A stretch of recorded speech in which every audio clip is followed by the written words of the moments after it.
Pour ne rien manquer, abonnez-vous maintenant. Les vraies voix Sud Radio, c'est le Top Clic. Et les divisions à gauche s'affichent au grand jour sur les réseaux sociaux depuis la proposition de Fabien Roussel d'envahir les préfectures. Oui, alors au-delà de cette sortie polémique, Fabien Roussel a aussi fait savoir qu'il ne voulait pas de liste commune au NUPS aux élections européennes, ni de candidature commune NUPS à la présidentielle de 2027. Alors, les Insoumis n'y vont pas par quatre chemins, à l'image du député LFI Bastien Lachaud qui a écrit sur Twitter: en 2022, Roussel a empêché Mélenchon de se qualifier pour le second tour.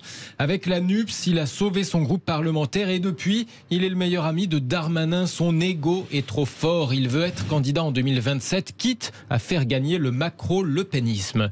De son côté, l'écologiste Aurélien Taché s'est montré très agacé sur Sud Radio ce matin au moment où Jean-Jacques Bourdin a mentionné justement le nom de Fabien Roussel. Fabien Roussel, vous savez, à trop vouloir jouer les chouchous de la droite, on se demande finalement s'il travaille pas pour le camp d'en face parfois.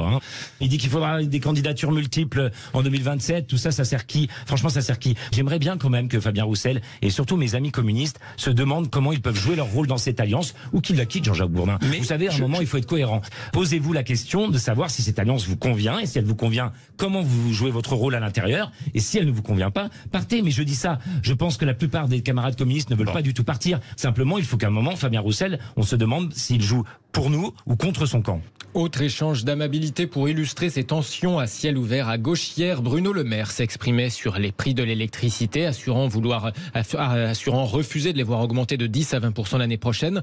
Ce à quoi Fabien Roussel a réagi en écrivant, je le cite: parfois il suffit d'annoncer qu'on envisage d'envahir les préfectures pour commencer à faire évoluer la situation.